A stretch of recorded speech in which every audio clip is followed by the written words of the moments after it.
Hi friends, मैं आकांक्षा GK with आकांक्षा में आपका स्वागत करती हूँ। फ्रेंड्स, आज हम हमारी एमपीएससी प्रीलिम्स का जो क्रैश कोर्स चल रहा है उसकी 8वीं क्लास पढ़ने वाले हैं। और आज का हमारा टॉपिक है नियंत्रक और महालेखा परीक्षक।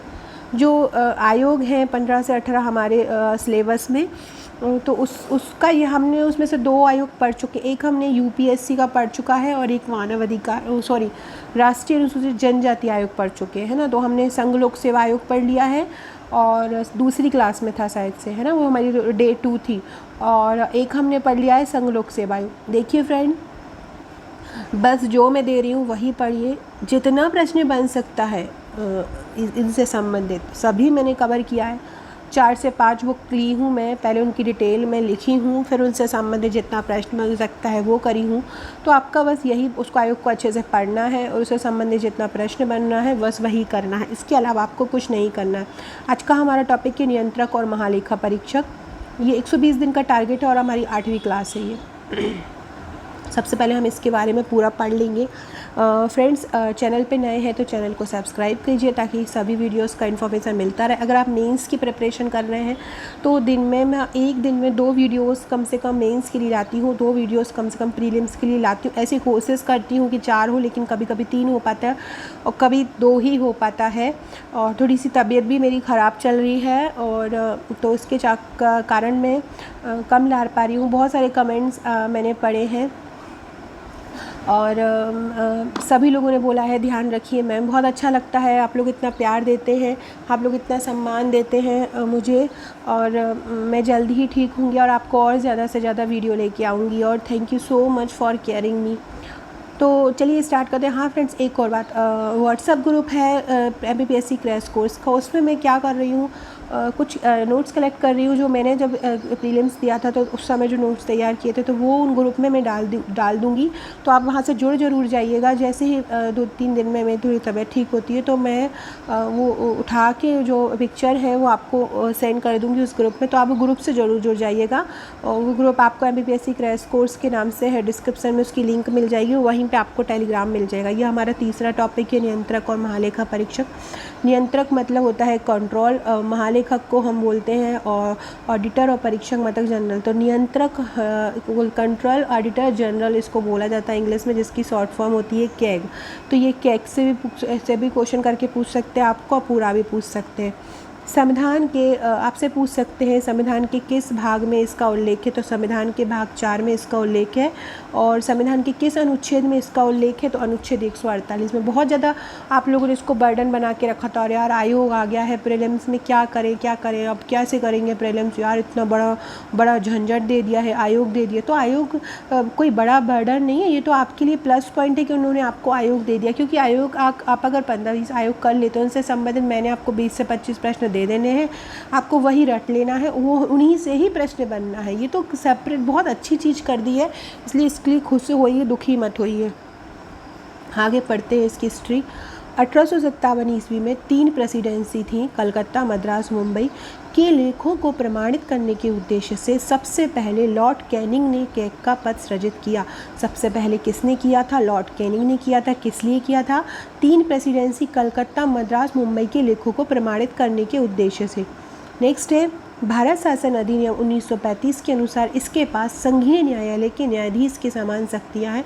आपसे पूछा जाएगा कि इसके पास किसके समान शक्तियाँ हैं, किस तरह की पावर है, तो इसके पास संघीय न्यायालय की तरह शक्तियाँ हैं। सरकार के समस्त व्यय पर यह नियंत्रण रखता है। महालेखा परीक्षक का अर्थ क्या होता है? संसद द्वारा आवंटित वित्त की देखरेख करना। महालेखा परीक्षक मतलब क्या करता है, क्या होता है कि संसद जो धन आवंटित करती है, पैसा आवंटित करती है, वो कहाँ पे खर्चा हो रहा है, इसकी देखरेख करता है। नियंत्रण राज्य और केंद्र दोनों स्तर पर होता है। इसका जो नियंत्रण है वो राज्य और केंद्र दोनों स्तर पर होता है। अब हम पढ़ रहे हैं इसकी संरचना। इसकी संरचना एकल सदस्य, जैसे कि अभी हम दूसरे आयोग पढ़ रहे थे तो किसी में एक सदस्य, एक अध्यक्ष होता था, 2 उपाध्यक्ष होते थे, 2 सदस्य होते थे। यहाँ ऐसा कुछ नहीं है, यहाँ केवल एक सदस्यीय संस्था है। तो कैग एक सदस्यीय संस्था होती है। कैग से संबंधित हम अनुच्छेद पढ़ते हैं। सबसे पहला अनुच्छेद 148, इसमें कैग का प्रावधान है कि भारत में एक कैग होगा, मतलब नियंत्रक महालेखा परीक्षक होगा। अनुच्छेद 149 बताता है कि कैग के कार्य व शक्तियाँ, भारत के महानियंत्रक लेखा परीक्षक के कार्य और शक्तियों को कौन बताता है? अनुच्छेद 149 में वर्णन है। अनुच्छेद 150 संघ तथा राज्यों के लेखा के प्रकार। संघ तथा राज्यों के लेखा के प्रकार कौन किस टाइप के होंगे, तो ये अनुच्छेद 150 में वर्णित है।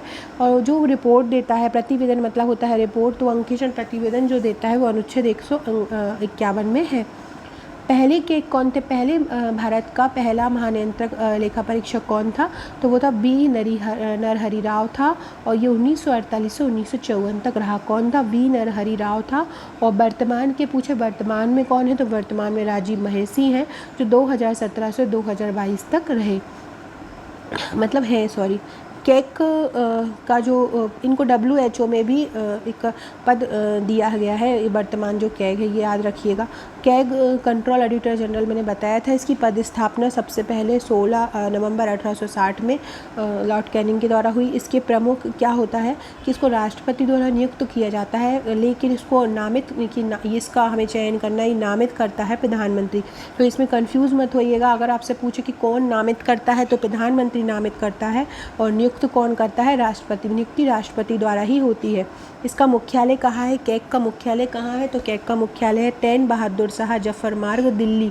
इसका मुख्यालय कहाँ है? 10 बहादुर शाह जफर मार्ग, दिल्ली। ये पॉइंट याद रखिएगा, मैं वहाँ पे क्वेश्चन में नहीं डाली हूँ कुछ क्वेश्चन, आपको यहीं से याद रखना पड़ेगा। कैग का मुख्यालय कहाँ है? तो 10 बहादुर शाह जफर मार्ग, दिल्ली में है। इसकी नियुक्ति राष्ट्रपति द्वारा होती है। शपथ राष्ट्रपति के समक्ष होती है। कार्यकाल 6 साल या 65 वर्ष, जो पहले हो वही होता है।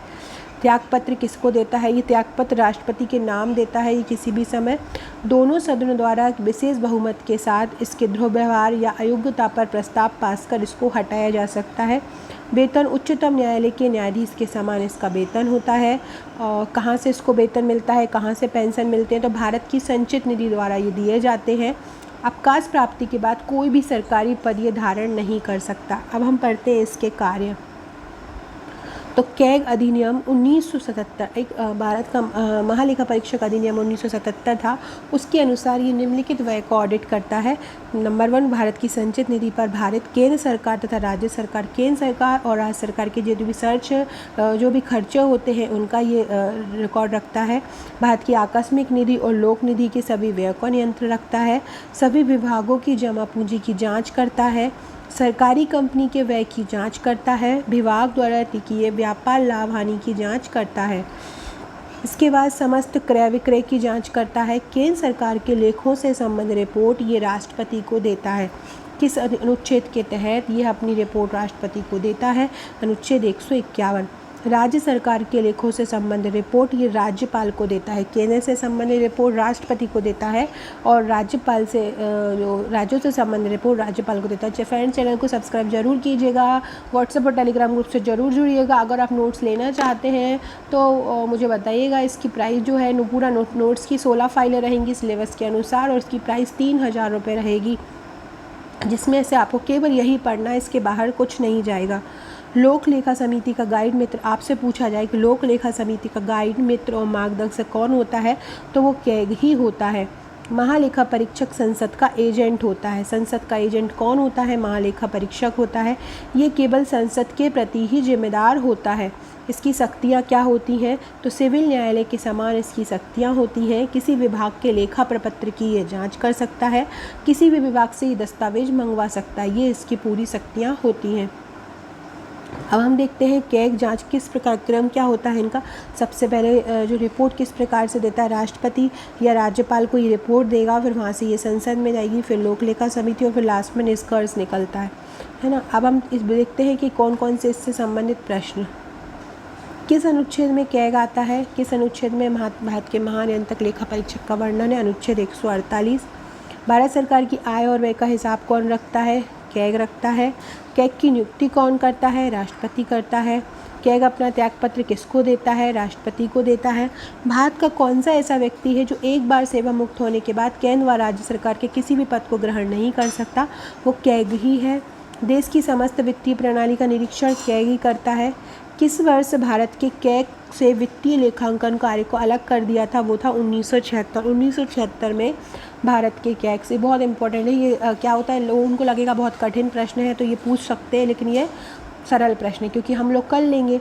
तो किस वर्ष भारत के कैग से वित्तीय लेखांकन का कार्य अलग कर दिया? 1976, राज्यों के संबंध में कैग अपनी रिपोर्ट किसे देगा? राज्यपाल को। लेस में भी हमने पढ़ लिया था। कैग अपनी रिपोर्ट किसे देता है? किस समिति की बात कर रहे हैं? तो ये लोक लेखा समिति को, जो उसका सर्वेक्षण करती है। कैग की नियुक्ति कितने वर्ष के लिए होती है? 6 वर्ष या 65 वर्ष, जो पहले आ जाए। कैग किसके लिए लेखाकार तथा लेखा परीक्षक के रूप में काम करता है? संघ तथा राज्य सरकारों के लिए। प्रथम महालेखा परीक्षक कौन थे? तो बी नरहरि राव थे। 1948 से 1954 तक उनका कार्यकाल रहा था। वर्तमान कौन है? वर्तमान राजीव महिषी है। 2017 से 2022 तक इनका कार्य रहा है। WHO में भी WTO में भी इनको कोई पद रहा है, मुझे याद नहीं आ रहा है। नेक्स्ट वीडियो में मैं ध्यान करके आपको, मैंने करंट में भी पढ़ा हुआ था पर मुझे अभी एकदम से ध्यान नहीं आ रहा है। लोक लेखा समिति का गाइड मित्र कौन होता है? कैग होता है। ये भी इम्पोर्टेंट प्रश्न है। संसद का एजेंट कौन होता है? संसद का एजेंट भी कैग होता है। कैग कितने सदस्यों से मिलकर बना होता है? केवल एक ही सदस्यीय संस्था है। कैग के कार्य व शक्तियाँ किस अनुच्छेद में है? अनुच्छेद 149। संघवा राज्यों के लेखों के प्रकार किस अनुच्छेद में? अनुच्छेद 150। अंकेक्षण प्रतिवेदन किस अनुच्छेद में है? अनुच्छेद 151। मतलब ये रिपोर्ट जो देता है लिखी हुई। संविधान के किस भाग में कैग का वर्णन है? भाग 5 में। भारत का कैग किस रूप में काम करता है? लोक वित्त संरक्षक के रूप में। कैग की टीका टिप्पणी पर उचित कार्यवाही करने की अंतिम जिम्मेदारी किसकी है? संसद की है। अंतिम जिम्मेदारी कैग की टीका टिप्पणी पर। कैग के कर्तव्य किस अनुच्छेद में है? 149 में। कौन संसद की लोक लेखा समिति की बैठकों में उपस्थित होता है? तो कैग। क्वेश्चन ध्यान से पूछेगा, लोक लेखा समिति से संबंधित आए, बैठकों से आए, उनका कोई मेन आ जाए लोक लेखा समिति का, तो कैग ही होगा। सो फ्रेंड्स, हमने इसके बारे में देखो, हमने इसके 24 प्रश्न लगा लिए हैं। इसके अलावा हमने इसकी पूरी डिटेल स्टडी भी कर ली है। ये भी याद रखिएगा इनका मुख्यालय कहाँ था, है ना, और कब स्थापना हुई। ये मैंने कुछ ऑनलाइन और फैक्ट में नहीं डाले हैं, तो आप ये याद रखिएगा। 16 नवंबर 1860, है ना। यह पूरा अनुच्छेद याद रखिएगा। इन सबको भी मैंने वन लाइनर फॉर्म में ही लिखा है, हालांकि जो ये मैंने टॉपिक जो डिटेल वाइज लिखा है, ताकि आप एक बार उसको पढ़ लें और उसके बाद उसके वन लाइनर लगा लें। और तो ये आपको क्या होगा, एक टॉपिक पूरा का पूरा आपको तैयार हो जाएगा। आपको कहीं से फिर परेशान नहीं होना पड़ेगा। और जो आपने एक बर्डन बना के रखा है अपने दिमाग में, अरे यार ये आयोग कहाँ से आ गया, इनका नया सिलेबस में, अब हम कहाँ से करें। आयोग के कोई हमें वीडियो बना दो, आयोग के कोई हमें नोट्स दिलवा दो, जबकि आयोग तो सबसे ज़्यादा सरल है। आयोग के कारण तो आपके प्रीलिम्स में बहुत आपको वेटेज मिल जाएगा। तो इसलिए इसको अच्छे वे में लीजिए, पॉजिटिव वे में लीजिए और अच्छे से तैयारी कीजिए।